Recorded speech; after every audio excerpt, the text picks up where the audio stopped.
오늘은 주님께서 보낸 편지 중에서 마지막 7번째 교회인 라오디게아 교회에게 보내신 주님의 편지를 살펴보도록 하겠습니다.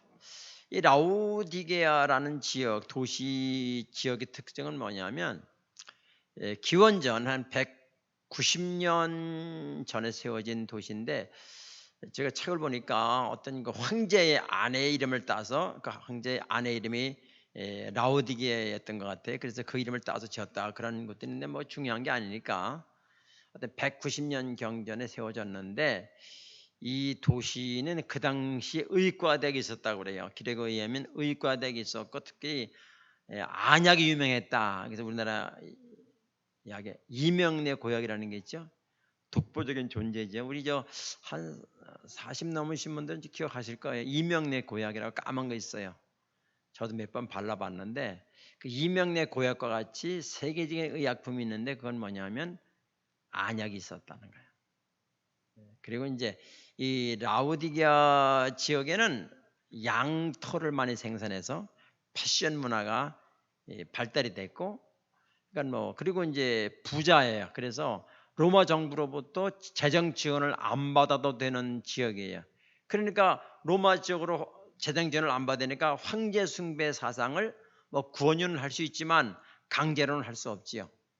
그런 도시가 라오디게아 도시다 이렇게 이제 말씀드리고, 그러니까 핍박도 없지요. 부유하지요. 아주 경제적으로 잘 돌아가지요. 그런 데다. 근데 한 가지 아쉬운 점은 생활용수가 없었어요. 그래서 저 시에라폴리스라고 하는 북쪽으로 6km 지점에서 온천수를 이제 수로를 통해서 가져온단 말이에요. 이제 쭉 내려다 보니까 뭐 찬 공기도 만나고 또 수로에 또로부터 또 이렇게 차갑게도 되고 그래가지고 이 라오디게아 지역에 올 때쯤 되면 물이 미지근했다는 거예요. 물이 미지근했다. 그래서 또 그게 이제 광화물, 광석 이런 거 그런 거 이제 섞여 가지고 그 맛이 좀 이렇게 안 좋았다 그래요. 그래서 이제 물이 좀 안 좋았다. 이제 그 대충 그런 것이 이제 라오디게아 도시의 특성이다 이렇게 말씀을 드릴 수 있어요. 여러분 그 뭐 제가 뭐 무슨 약수라는 데 가보니까 뭐 그 철분이 많이 들으니까 먹기 나쁘더만요. 그런 것처럼 광물질이 많이 섞여 있으니까 먹기가 아주 힘들거든. 미지근하고 또 거기다 참은 괜찮은데 미지근하고 그러니까 먹기 힘든 이제 그런 동네다라고 생각하시면 되겠습니다. 주님은 이런 동네에 세워진 라오디게아 교회에게 말씀하실 때 그 지역의 특성을 많이 이렇게 인용해서 비유해서 말씀을 많이 하고 있습니다. 여기 이제 라오디게아 교회에 나타난 주님의 모습을 보면 14절에서 뭐라고 그러죠? 아멘이시오. 라오디게아 교회의 사자에게 편지하라. 아멘이시오. 충성되고 참된 증인이시오. 하나님의 창조의 근본이시니 가라사대. 뭘 많이 붙였어요 이렇게. 붙인 것이 아니라 사실이죠. 아멘이시다. 아멘이라는 말은 무슨 뜻이죠? 예, 진실로 그러합니다. 그 말씀이 맞습니다. 옳습니다. 그런 뜻이잖아요. 그러니까 왜 아멘의 주님으로 나타났을까요? 이 라오디게아 교회 사람들이 뭐냐면 미지근하다는 거야. 차지도 않고 덥지도 않고 믿는 것 같은데 보면 어떻게 안 믿는 것 같고, 예배는 드리는데 예배 드리는 무늬만 있고, 기도를 하는데 열정적으로 믿음으로 하는 기도가 아니라 요식행위로 기도하고 있고, 찬양을 하는데 감사하는 마음씩 그냥 하고 이렇다는 거예요. 주님 보니까 그렇다는 거예요. 한 발은 세상에 들여놓고 한 발은 주님께 들여놓고 이것도 아니고 저것도 아니고 이렇게 한다는, 그래서 아멘이시다는 거예요. 내 말은 진실하다. 내 말은 옳다. 뜻을 정해라. 내가 가는 나는 길이요 진리요 생명이 내가 옳다. 그렇게 두 발 디디지 말고 나한테 확실하게 하라. 이렇게 해서 난 아멘이다. 우리가 뭐 할 때 아멘이십니까? 그러면 내 아멘 그러면 이제 넘어가자. 왜냐면 고백을 받기를 원하는 거예요. 그래 믿습니까? 아멘입니까? 그래.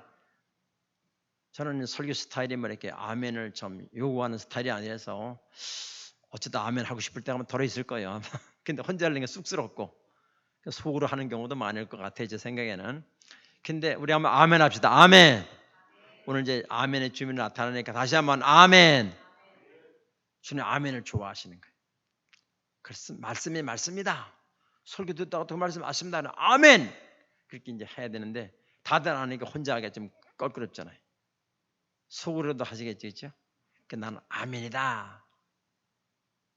그렇게 말씀하셔요. 왜 그렇게 됐을까? 라오디게아 교회 사람들이 왜 그렇게 미지근하게 됐을까?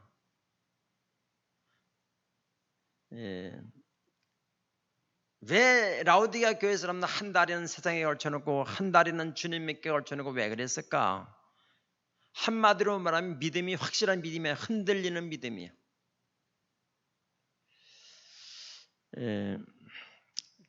아까 지금 조금 전에 말씀드린 대로 이 히아라폴리스라는 데서 물이 온천물이 뜨끈뜨끈한 물이 쭉 내려오면서 공기도 찬 공기를 만나고 수로도 차고 이러면서 6km쯤 내려오면서 라오디게아에 올 때는 물이 미지근해졌다 그런 말씀을 드렸는데 우리도 처음에 주님 만났을 때 얼마나 뜨거웠습니까? 어떤 고백했지 생각나세요? 난 주님 외엔 없습니다. 주님이 내 삶의 이유입니다. 내가 살아가는 이유는 주님 때문에 살아가는 것입니다. 나는 오직 주님 한 분만 필요합니다. 주님 한 분만으로 만족합니다. 주님이 나의 삶의 이유가 됩니다. 라고 기도도 하고 찬양도 했단 말이에요. 그런 것 없이 여기 어떻게 나올 수 있겠어요? 그렇죠? 이 코로나 전국에. 그래 뜨거웠단 말이에요. 근데 뜨거운 물이 식어지는 것처럼 우리가 신앙생활을 연도가 오래되면서 주님께 날마다 은혜를 공급받아야 되는데 그것이 끊어지면서 점점 식어가는 거죠. 수련회 때는 열심히 은혜 받아가지고 뜨거 펄펄 뛰는데 그것 지난 수련회 지난 3일 되면 다 시그러져요. 왜 그럴까요? 계속적인 공급을 받아야 되는 거예요.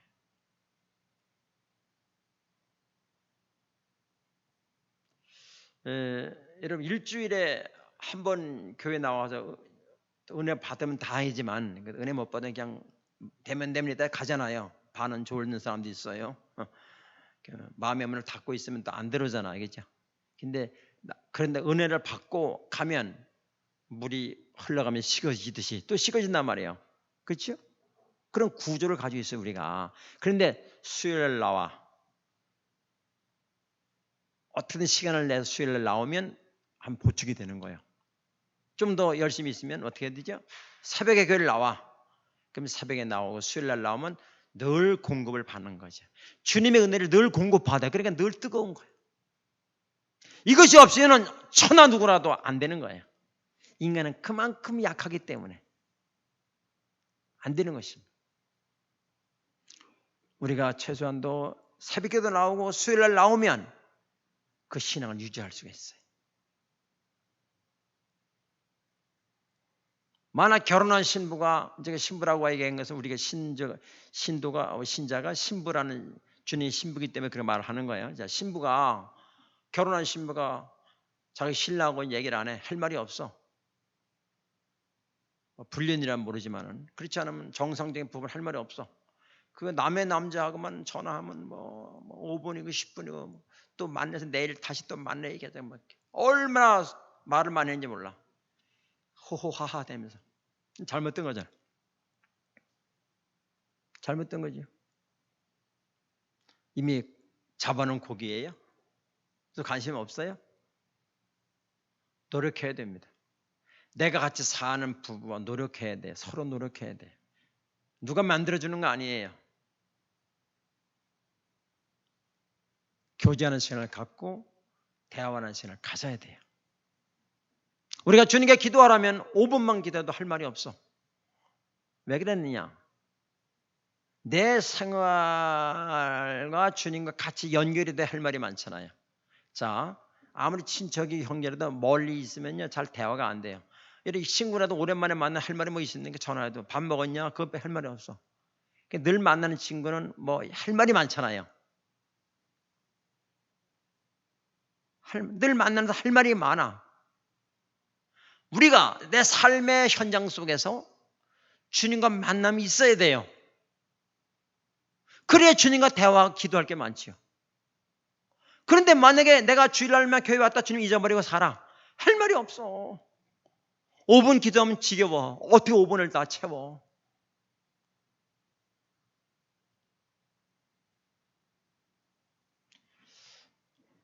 여러분, 제가 안 만나면 멀어지는 거예요. 사람이라는 건 안 만나면 멀어져.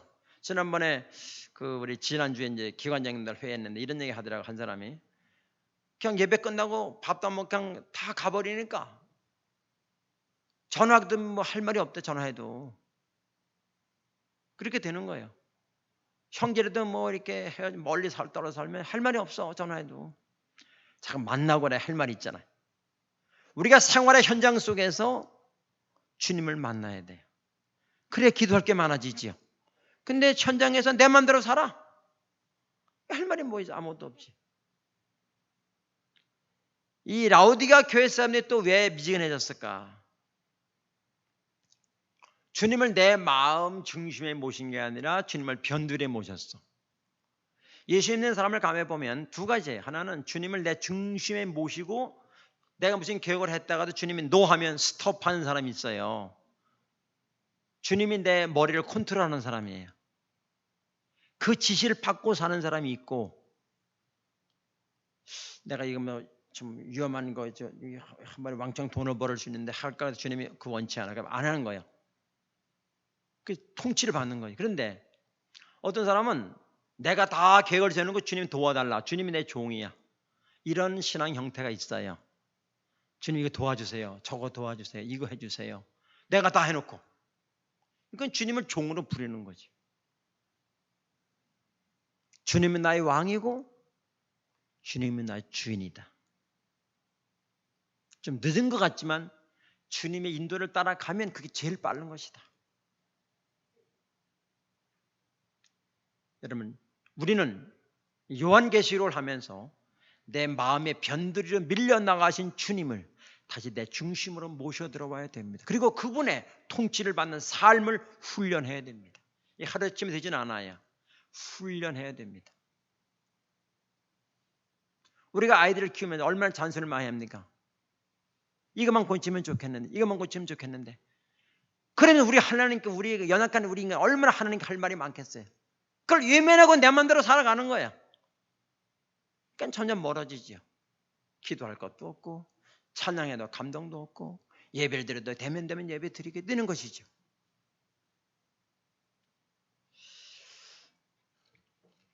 우리가 코로나19를 겪으면서 코로나가 내 삶의 중심이 되어버렸어. 두려움이 중심이 됐어. 어디 가려면 마스크 껴야 돼. 삶의 중심이요 마스크가. 갑자기 다시 또 들어와서 또 끼고 나가. 어디 가려면 마스크 생겨. 반만 주님 모셔도요 우리 엄청난 사람이 될 거예요. 안 그랬습니까?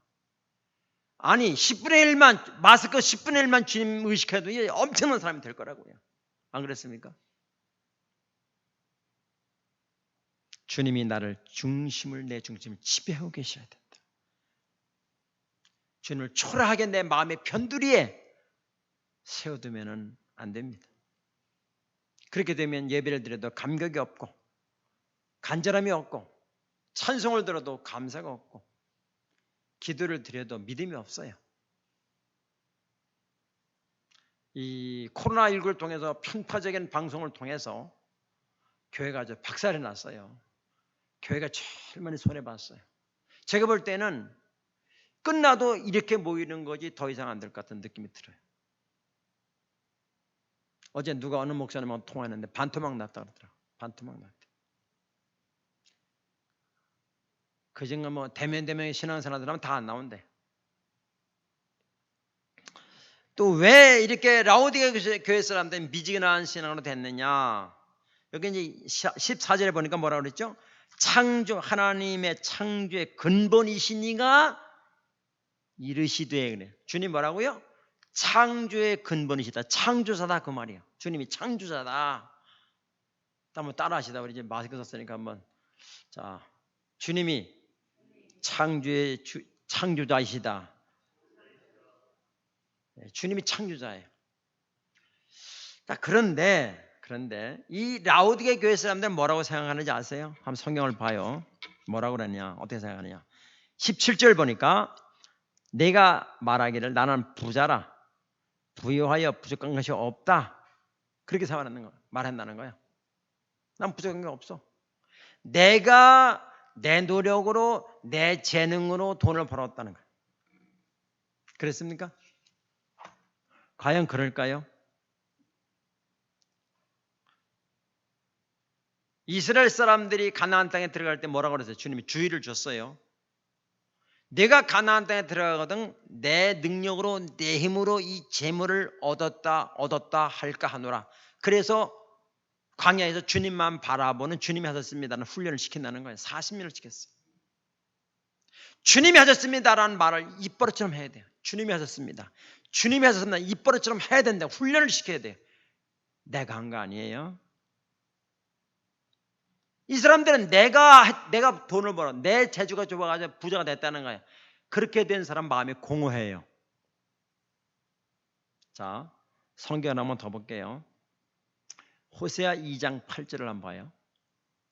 곡식과 새 포도주와 기름은 내가 그에게 준 것이 하나님 줬다는 거예요. 준 것인데 그들이 바알을 위하여 쓴 은과 금도 내가 그에게 더하여 준 것이거늘 그가 알지 못한다.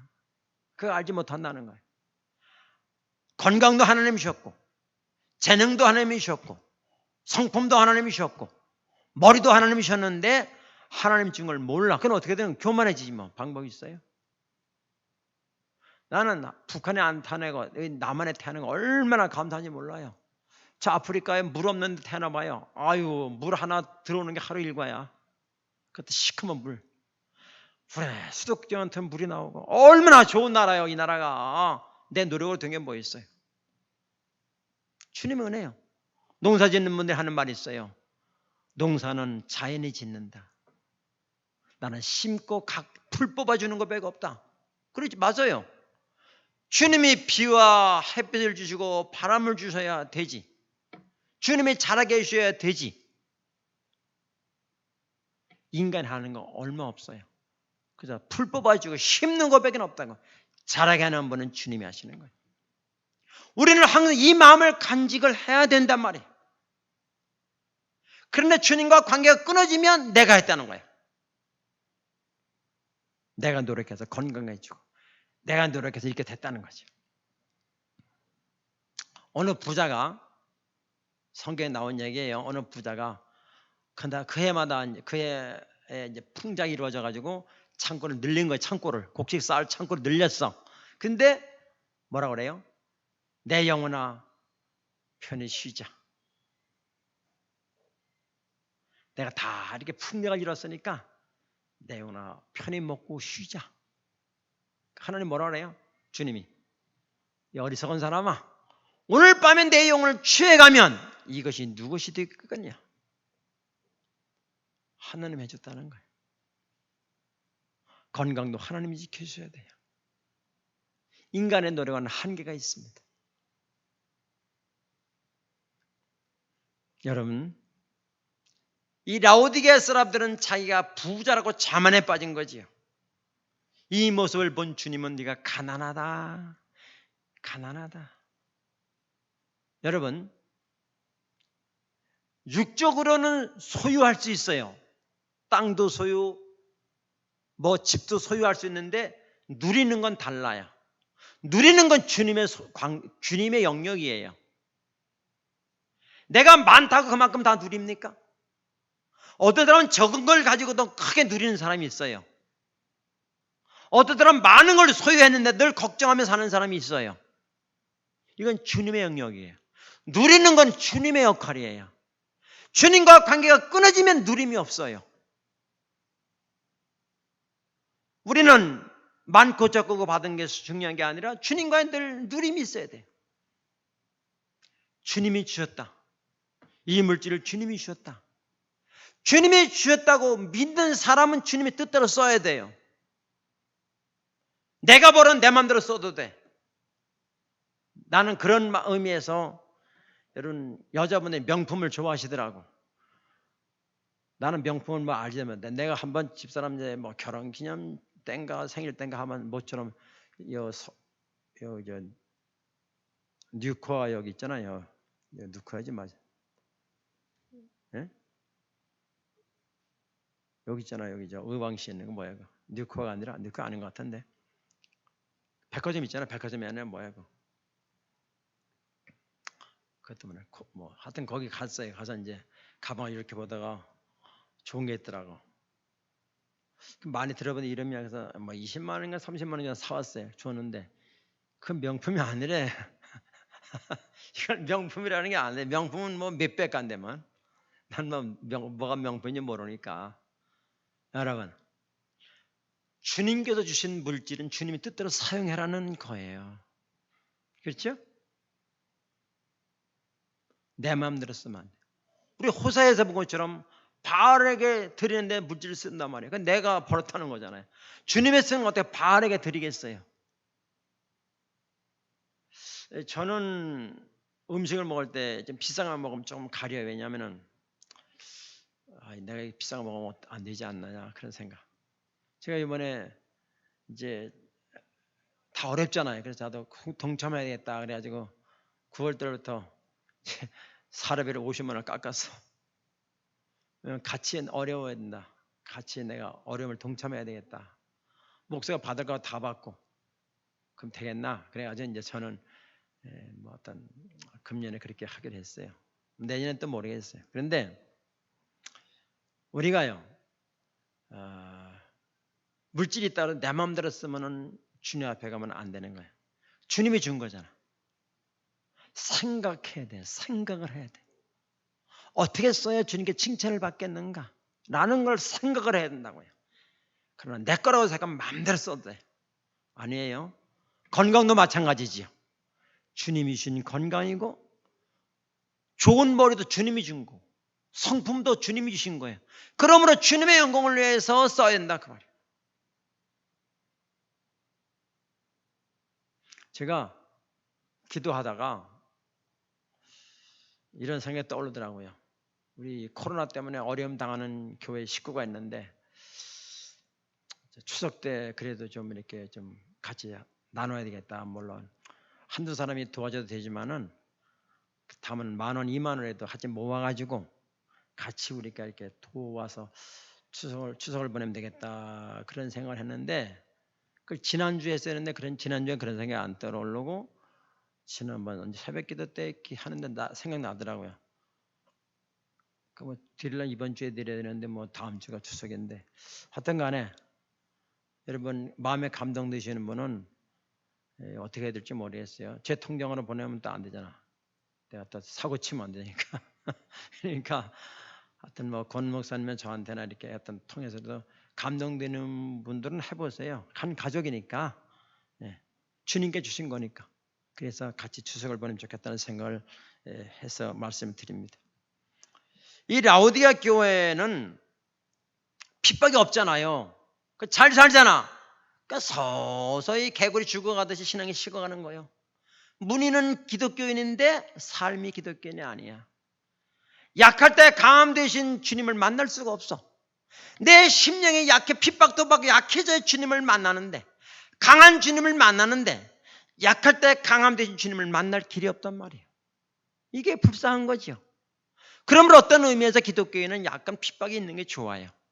약간 어려움도 있는 게 좋다고요. 이것이 이제 한국교회 문제가 아닌가 생각을 합니다. 예수 믿는다고 별로 핍박 안 받잖아요. 그렇죠? 코로나 때문에 요즘에는 좀 직장에서 손해를 보죠. 삼성의 어떤 그 인사과장이 나와 인사과장 얘기를 들었는데 기독교인이라면 점수 5점 깎는데요. 국가에서. 왜냐? 이 사회 사람들과 못 어울린다는 거예요. 술도 못 먹고 담배도 못 피우니까 못 어울린다는 거예요. 그래서 점수를 깎는다는 5점을 깎는다는 거예요. 그거 하셔야 돼요, 여러분. 앞으로는 제가 볼 때 지금까지는 그런 경우가 별로 없었지만은 있어도 약하게 있었지만은 코로나19를 지내면서 종교가 뭐냐? 기독교라면 많이 깎을 거예요. 대는 꼭 깎지는 않지만 손해볼 게 있다는 거예요. 제 얘기는. 나는 그게 결국 나쁜 거라고 보지는 않아요. 우리가 그런 대가를 지불해야 된다고요. 이 한국이 지금 국민소득 3만 불 시대 올라갔잖아요. 선진국이 정식된 거예요. 핍박도 없어요. 그러니까 전부 신앙이 약해질 수밖에 없는 환경을 가지고 있어요. 언제 눈물이 있는 예배를 드려봤나요? 언제 눈물이 있는 기도를 해봤나요? 언제 눈물의 찬양을 해봤나요? 나는 그게 과연 다시 돌아올까? 그 옛날 그게 다 돌아올까라는 생각이 걱정이 되는 거예요. 저는 첫 믿음을 지키기 위해서 부단히 노력하고 있습니다. 계속 믿음은 사라지고 있어요. 근데 자기를 모른다는, 자기 수치를 모른다고 성경은 기록하고 있어요. 이 라오디게 교회 사람들 그걸 몰라요. 알면 될 텐데 몰라. 내가 죽어가고 있는데 내 아이들이 죽어가고 있어 지금. 교회 못 나오잖아 애들이. 그걸 몰라. 밥만 잘 먹고 놀이만 좋으면 되는 줄 알아요. 점점 애들 주님과 멀어지고 있는데. 여러분, 주님 외에는 없습니다. 주님이 내 삶의 전부입니다. 내가 살아가는 이유는 주님입니다. 나는 주님 한 분밖에 없습니다 하는 신앙 고백이 다시 회복이 돼야 될 텐데.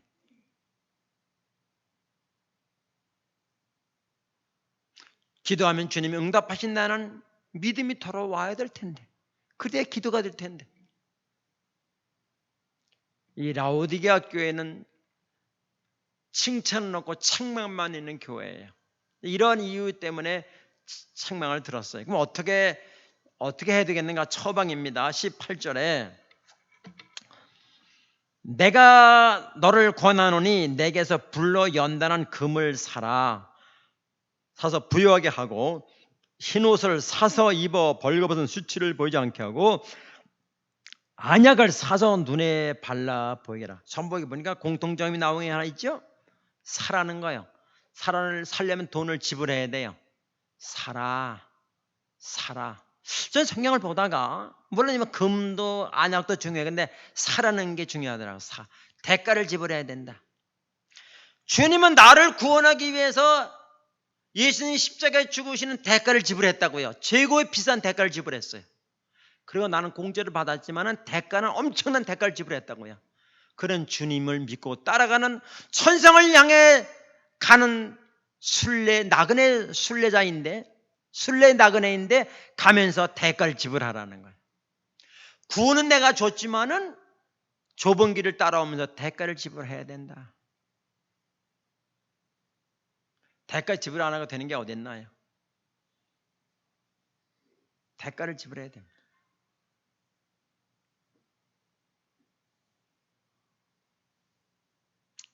구원은 공짜로 받았지만 구원 이후에 성화되어가는 삶은 대가를 지불해야 된다. 훈련해야 된다. 노력해야 된다.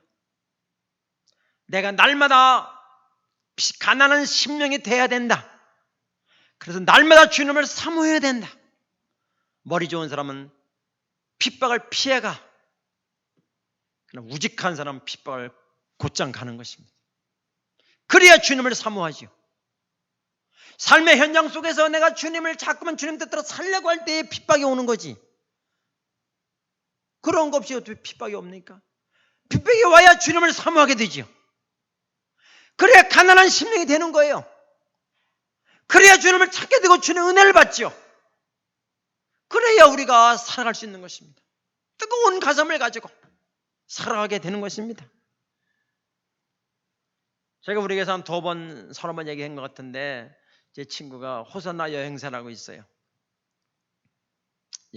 서울 살다가 이제 양평으로 이사를 갔어. 그래서 첫해 이제 배출, 텃밭에도 이제 배출 심으면 다 죽어버린 거예요. 그래서 그 다음에 이제 왜 그럴까 하고 하다가 비를 엄청 사다가 밭에다가 비료가 아니라 닭똥 뭐 이런 걸 줬대요. 그리고 그 다음에 배추를 심었는데 배추가 이들이라면서 병이 안 걸리더라는 거예요. 그 얘기를 하더라고요. 자생력이 있는 거예요. 힘이 있는 거예요. 힘이 있어. 가을이 되면 이제 환절기가 되면 감기 걸리잖아요. 노인하고 아이들은 감기 잘 걸리고, 그래서 청년들은 더 감기 안 걸려. 왜? 면역력이 강하잖아. 감기를 맞다 그냥 가는 거예요. 가. 있죠? 그 우리 옛날에 동해안을 갈 때 보면 나무가 노랗게 소나무가 많이 죽었어요. 그죠? 소나무 무슨 병이라던데 그게. 그런데 이 약을 뿌려도 안 되고 저 약을 뿌려도 안 돼. 헬기로 아무리 약을 뿌려도 안 돼. 그런데 한 뭐 과장인가 누가 이런 제안을 할 때 입 안 되는 거 비료나 뿌려보자. 비료. 비행기 비료를 한번 산에 전체 뿌려보자. 비료를 왕창 뿌려버렸대. 그러니까 이 나무들이 살아나기 시작하는 거예요. 왜? 힘이 생긴 거지요. 힘이 생긴 거예요. 우리 인간은 약해요. 늘 보는 게 죄고 듣는 게 죄고 죄 속에 둘려 살아요. 우리가 죄를 떠나 살 수가 없어요. 살아갈 수 있는 길은 뭐냐? 면역력을 키워야 돼. 자, 담배 끊는 사람들 얘기 많이 들었죠? 담배를 뭐 억지로 끊는 사람도 있지만은 주님이 함께 하니까 담배가 싫어. 냄새가 싫어. 술도 싫어. 끊는 거예요. 마찬가지로 내가 주님의 은혜를 날마다 받게 되다 보면 죄가 싫어져. 안 지려고 노력하는 게 아니라 죄가 싫어져. 이걸 터득하셔야 돼요. 우리가 어떻게 죄를 안 지려고 노력만 해가지고 어떻게 힘들어 살아요? 우리는 주님을 향해서 주님 날마다 주시는 은혜 그걸 받아야 돼요. 그래야 우리가 주님의 면역력을 이 죄를 이기신 권능을 내 안에 오셔서 그 권능이 내 안에 오셔서 내게서 죄를 이긴 권능의 힘으로 죄를 이기는 것입니다. 우리는 죄를 이길 수 없어요. 안 돼요. 우리는 우리 의지가 그런 쓸만한 의지가 아니에요. 우리는 날마다 주님께로부터 은혜를 받아야 됩니다. 그래서 면역성을 길러야 돼요. 그래야 우리가 승리할 수 있습니다. 그리고 주님 뭐라고 그래요? 이렇게 말해요. 그리고 이제 금을 사서 바르라, 또 열심을 내라, 회개하라 이렇게 말하는데, 열심을 내라 말은 잘 설명드릴게요. 이게 이제 뭐 예를 들어 5분 기도하는 사람이 10분을 열심히 기도하라, 이게 늘리라는 게 아니에요. 이 말은 또 만약에 뭐 주일날 뭐 내가 봉사를 1시간 하던 사람이 10시간 이런 얘기 아니고 열심을 내란 말 이런 말이에요. 만약에 내가 이제 사랑하는 연인이 있어. 그러면 어디 가서 뭘 구경을 했어. 야, 같이 오면 좋겠다 한 생각이 나는 거예요. 또 우리가 이제 부모님이 자식을 볼 때도 부모님 맛있는 음식을 먹으면 우리 애들 데리고 가서 먹으면 좋겠다 이런 생각 들잖아요. 안 들어요? 든단 말이에요. 그리고 자식이 부모님을 위해서 우리 부모님 모시면 좋겠다 그런 사람도 가끔 있죠. 근데 그렇게 된단 말이에요. 그죠? 늘 봐도 먹어도 좋은 걸 보면 그런 생각이 들어요. 자동으로 든단 말이에요. 자동으로 들어. 그렇죠? 그러면 어떻게 돼요? 열심히 생기는 거지. 이해하시겠어요? 사주고 싶고 만나고 싶고 주고 싶고 그렇게 되는 거죠. 열심을 내란 말은 단순히 시간을 늘리라는 게 아니고 행동이 바뀌라는 말이 아니고 삶 전체가 주님께로 향해야 된다. 그러면 자연히 열심을 하게 되죠. 주님의 말씀은 아멘이시죠. 그래서 주님의 말씀을 믿고 사랑하고 따라가다 보면 열심히 당연히 생기게 되는 것이죠. 그거 20절에 보니까 뭐라고 그랬죠? 유명한 구절 있죠? 한번 읽어볼까요? 3장 20절 시작. 볼지어다 내가 문 밖에 서서 두드리노니 누구든지 내 음성을 듣고 문을 열면 내가 그에게로 들어가 그와 더불어 먹고 그는 나와 더불어 먹으리라. 이 유명한 구절이죠. 많이 외우기도 해요. 그런데 이 말을 잘못 오해하면 초신자가 예수를 영접할 때에 쓰는 것으로 오해하는 경우도 있어요. 물론 그 말 틀린 말은 아닌데 이 말씀은 지금 이미 예수를 믿는 라우디가 교회 사람들이 하는 말씀이라는 걸 알아야 됩니다. 그러면 이 말씀은 뭐냐? 이 라우디가 교회 사람들이 양다리 걸치고 있고 아까 말한 대로 핍박도 없고 그러니까 어떻게 돼요? 주님과 교제가 없는 거예요. 그러니까 이 라오디게 교회 사람들에게 내가 두드려 문을 열어라. 그래서 열면 내가 그에게로 들어가 그런 나로 더불어 먹고 나는 그로 더불어 먹는다. 이게 뭐예요? 교제를 하겠다는 거예요. 먹는 게 중심이 아니고 교제를 한다. 내가 너와 교제해야 된다. 그런 거를 얘기하는 거예요. 교제한다. 물론 뭐 초신자에게 하는 것도 뭐 틀린 말은 아니지만은 더 정확한 뜻은 그런 거예요. 관계가 개선돼야 된다. 일주일에 한 번 와서 주님과 그저 하는 그런 관계가 아니라 수시로 삶의 현장 속에서 내가 늘 주님과 관계를 맺으면 내가 내 모든 것을 인도해 주겠다. 그 주님이 내 안에 들어오면 어떻게 돼요? 그 어떤 주님이에요? 죄를 이긴 주님이라고 말씀드렸고 풍랑을 잠잠케 하시는 주님이에요.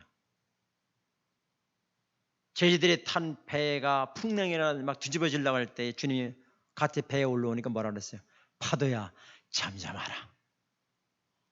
그 주님이 우리의 내 심령 속에 들어오고 나와 교제하게 되면 어떻게 돼요? 풍랑을 잠잠케 하시는 거예요. 뿐만 아니라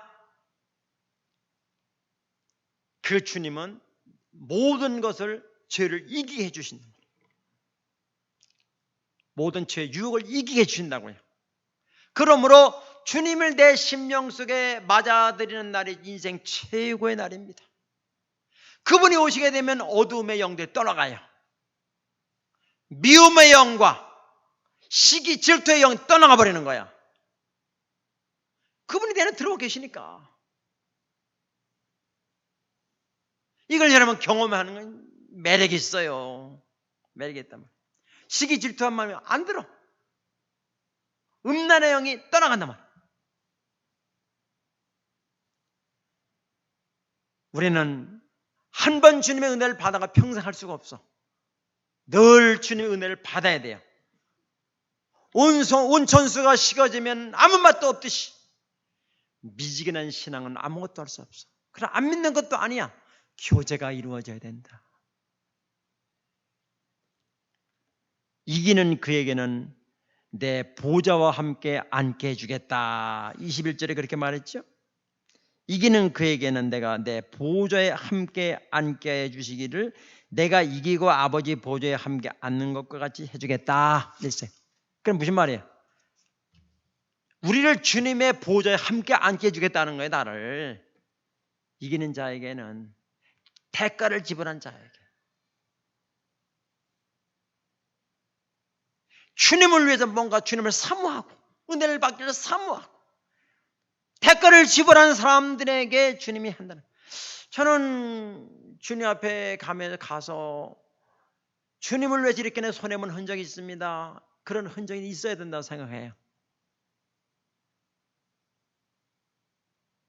지방에 가서 거기 가서 인사부가 심리를 많이 들어가려고 불을 켜요. 목사들이. 나는 이제 인사부에 집어넣었다. 인사부 부장을 시키려고 그런가 봐요. 근데 어떤 사람이 일어나더만 왜 나는 안 집었냐고 막. 그래서 내가 나 인사부에 빠지겠다. 그리고 난 이렇게 하라고 그랬어요. 그래서 나는 이제 다른 부서에 갔죠. 왜? 나는 주님 때문에 양반의 흔적이 있어야 된다. 그걸 가지셔야 돼. 이게 비밀이에요. 나는 주님 때문에 헌금해가지고 가난해지는 흔적이 있어야 된다. 헌금해도 안 해도 아무 상관없어. 이거 말고 말이에요. 나는 주님 때문에 2만 원짜리 먹을 거 15,000원 먹었다. 이 흔적이 있어야 된다.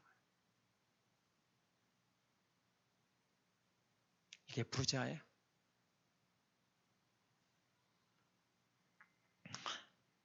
빌립보 3장. 잠깐만. 그 전에 이걸 먼저 더 볼게요. 자, 잠언 3장 12절 한번 보여주세요. 대저 여호와께서 그 사랑하시는 자를 징계하시기를 마치 아버지가 그 기뻐하시는 아들을 징계함 같이 한다. 사랑하는 아들을 징계한다는 얘기죠. 징계한다. 그 다음에 히브리서 12장 7절을 보면 너희가 참으면 징계를 받기 위함이라. 하나님이 아들과 같이 너희를 대우하시나니 어찌 아버지가 징계하지 않는 아들이 있으리요? 징계는 다 받는 것이거늘 너희에게는 없으면 사생자여 참 아들이 아니다 그랬죠. 아들이기 때문에 징계하는 거예요. 우리 부모님이 아들을 키우다 보면 너 요거만 고치면 참 좋겠는데 그래서 징계하잖아요. 해도 안 되면 때리기도 하잖아. 잘 들으라 그래. 그거 사랑이 담겨 있는 거잖아요. 주님이 빌라델피아 교회 징계하는 것도 마찬가지예요. 사랑이 움뿍 담겨 있는 거예요. 어떤 사랑이냐? 어떤 사랑이냐? 오늘 읽은 이거예요. 내 보좌에 앉게 해주겠다는 거예요. 자, 빌립보 3장 21절을 띄워주세요. 잘 보세요. 그는 주님이죠. 만물을 자기에게 복종하게 하실 수 있는 자의 역사로. 주님은 물을 잠잠케 할 수 있어요. 홍해바다를 잠잠케 할 수 있어요. 파도를 잠잠케 할 수 있어요. 바위에서 물이 나게 할 수 있어요. 무화과 나무를 단번에 저주하니까 말라버렸어요. 죽은 나무에 싹이 나게 하시는 분이에요. 모든 피조물을 마음대로 하시는 분이에요. 믿습니까 여러분? 그분의 능력으로 어떻게 한다는 거예요? 우리의 낮은 몸을 자기의 영광의 몸의 형체로 변케 해주겠다는 거예요. 할렐루야! 우리의 낮은 몸을 하나님 영광스러운 몸으로 변케 해주겠다. 얼마나 할 수 있죠 주님이. 그 말이나 여기 21절의 말에 대동소이한 말이에요. 그렇게 해준다겠다는 거예요. 여러분 주님을 미진하게 믿지 마세요. 한 발 양발 뒤집고 믿지 마세요. 올인해야 됩니다. 핍박이 오고 어려움이 와도 연단을 받더라도 여기 뭐라 했어요? 18절 보면 불로 연단한 금을 사서 부여하게 한다는 거예요.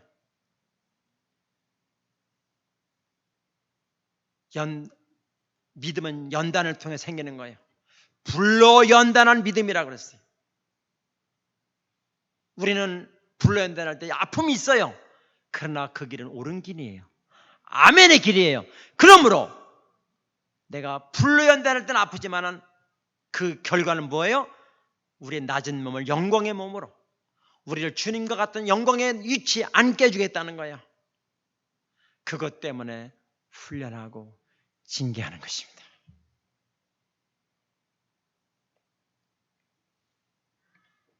사랑하는 여러분, 우리는 소유만 가지고는 안 돼요. 많이 벌어 소유할 수 있지만 누림이 없어요. 누리면 안 돼. 누리면 주님과의 관계다. 하나님 말씀드렸어요. 누리면 주님과의 관계, 주님이 주시는 거예요. 주님과 교제할 때 주님이 물부터 주시는 거예요. 죽을 일을 당해도 낙심하지 않아. 낙심하지 않아요. 거꾸로 들음을 당해도 낙심하지 않아. 감옥에 가도 거기가 주님의 품 안이야. 매를 맞아도 거기가 주님의 품 안이야. 주님과 교제할 때 그 어디 가든지 천국이고 하늘나라가 되는 것입니다. 모두 아멘. 우리 아멘하에 하나님께 영광을 돌리시기 바랍니다. 아멘. 우리는 다 영광의 주님의 보좌의 자리에 앉게 해주실 것을 기대하면서 오늘 설교를 마치겠습니다. 기도하겠습니다.